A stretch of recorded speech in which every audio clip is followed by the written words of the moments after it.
Hello friends, welcome to my channel, The Love of the Written Word.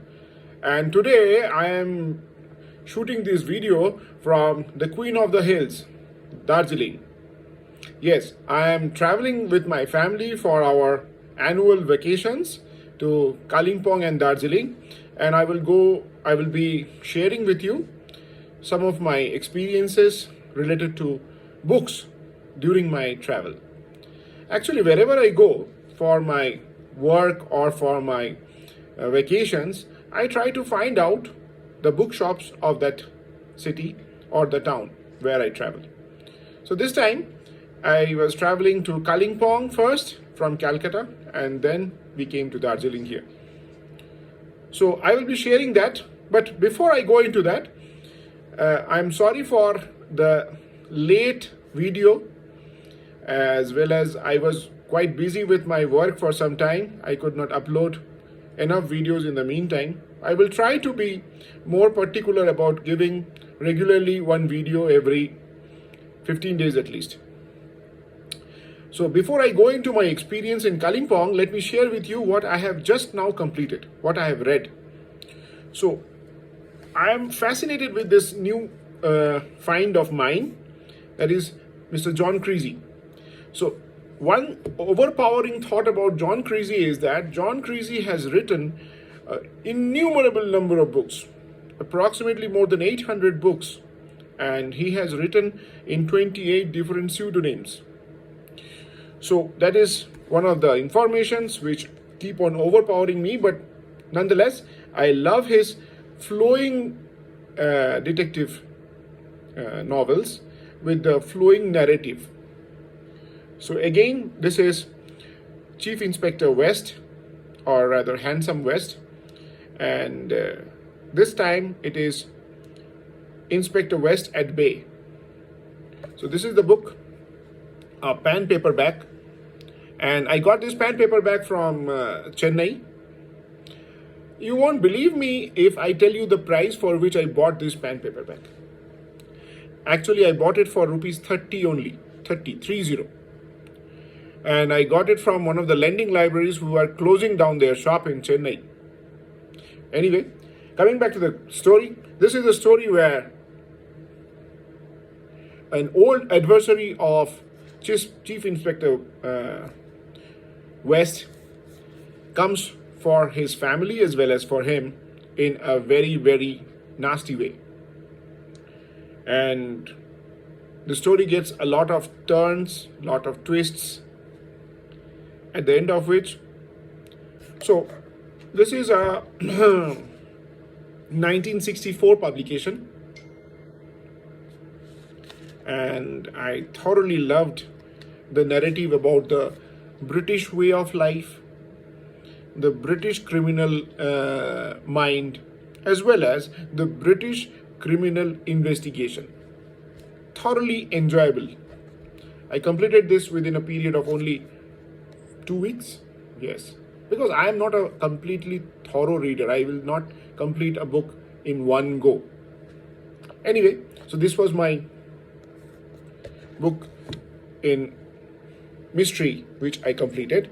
And another book I have just started is a non-fiction, The Plain Tales from the Raj, edited by Charles Allen. So why I picked up this book was, this book is a fascinating book about the British era in India and the various different anecdotal small pieces written by various people who have first-hand information, first-hand knowledge about Indian times during the British era. So there are around 21 different small essays, starting from the shrine of the Babalog, the tomb of his ancestors, various others which involves the day's work, the land of regrets, the Topis overboard. So a 273 pages book, which is absolutely a non-fiction diary about the British rule during India. What is more interesting about this book is it has around 10 pages of black and white pictures, photographs about the life and times of the British during the British Raj. So, India was the jewel in the crown, as you all know, for the British. And this story, this book, encompasses a lot of the enjoyable stories around the British rule in India. So this is something I have started, not yet finished. Now I will come back to my experience in Kalimpong. Kalimpong, my dear friends, is a small hill station in West Bengal, around 3,500 feet over sea level. Kalimpong is not so well known as its elder sister, Darjeeling. But Kalimpong recently has been found by travelers like me who would like to go for an offbeat location. And I always go to the hills during my vacations. I prefer, my wife, my son, we all prefer to go to the hills. So this time I chose Kalimpong. This is my second time I'm coming to Kalimpong. I stayed in a very colonial kind of a bungalow. So it is a bungalow, a heritage property, which has been now taken over by the Sterling Group, and they are promoting the property. But they have retained the heritage look and heritage feel of the place, which was one of the added attraction for me. So while being in Kalimpong, I traveled to the bazaar, and I was looking for a bookshop, of course. And I found a small, very small, and very, I would say, very modest kind of a shop, and the name was Kashinath and Sons. I was not very hopeful that I will be finding the books I look for, but luck was in my favor. So I met Mr. Call, who is the owner of the bookshop, and when I told him that I love the old paperbacks or the old mystery hardcovers, and he was initially not very keen to, or rather he was not finding the thing in his mind where he has kept or whether he has this kind of books or not. Suddenly, from behind a stack of Union Public Service Commission textbooks, he brought out a big bundle of old paperbacks. And I was more or less pouncing on it. I pounced upon it. And I got a load of 9 books for me. I won't say they are in mint condition, but they are very, very readable, and they are very, very tidy. And a majority of them are first edition copies. Won't believe it once again if I tell you what was the bargain I got for these books, but I will come to that bargain later. Please keep on watching this video, and if you like the video, please do give a like, give a comment, and also subscribe my channel. So the first book I would like to show over here is the first annual edition of the Mike Shane Mystery Magazine.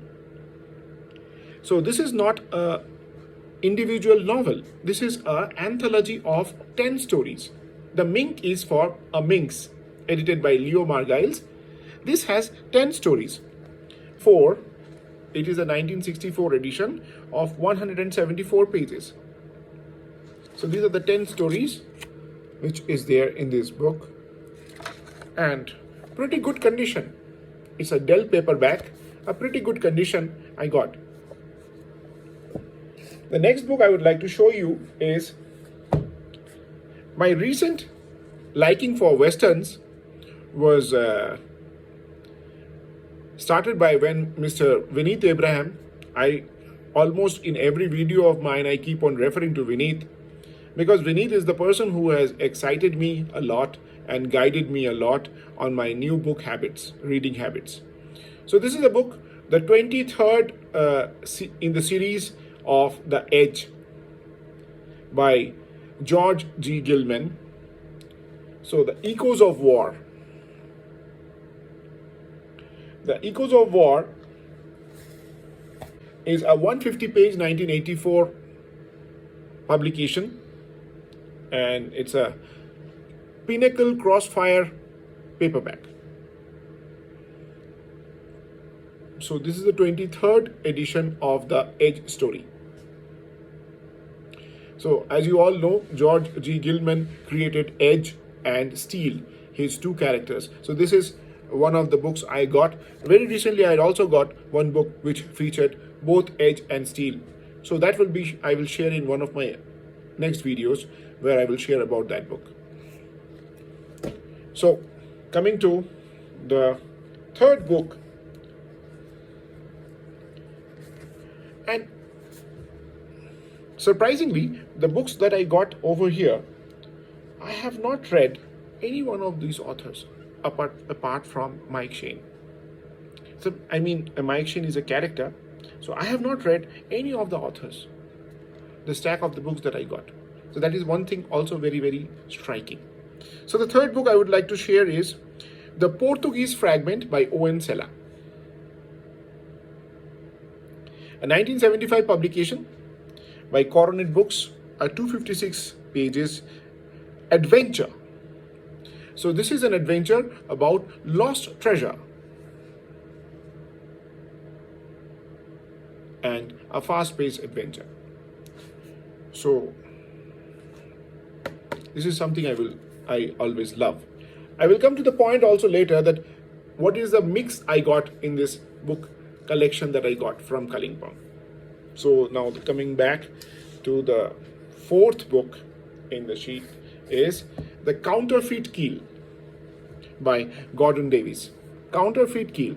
This is also a very, very well maintained book, and this is 126 page 1963 first edition gold medal paperback. So this is also a bargain. 1963 first edition. Coming to book number 5, again first edition, 1964 first edition, and this is about a detective who is a very, very different kind of a detective. Dover One by Joyce Porter. So this was the first Dover stories published 1964, and a 206 page pan paperback thriller. The Kremlin Letter by Noel Ben. So this is also a lucky find from my side. 1967 Dell paperback, but this, according to some of the people who have read it, is one of the best counter-espionage stories written in this category. So they compare it to something like John Le Carre, or just next to a John Le Carre story. 272 pages of spy thriller. Now, the seventh book in this series will be my first ever Flash Gordon in a novel form. The original Alex Raymond story of the Witch Queen of Mongo. I have never had a Flash Gordon novel earlier, so this is very first for me, and this is a Star paperback, 1978, 158 pages, published in 1978. So this is also a first time for me. I have heard about Richard S. Prather and his character Shell Scott, but this was my first book by Prather, and a gold medal paperback, Find This Woman. Again, detective mystery by Richard S. Prather. And this is published in 1963. Again, a first edition copy. And 157 pages of a detective novel. Shel Scott is the hero. The last but not the least is a book of adventure and mystery, but not of detective fiction. Double Exposure by John Robert Taylor. So, mystery is a genre that I love.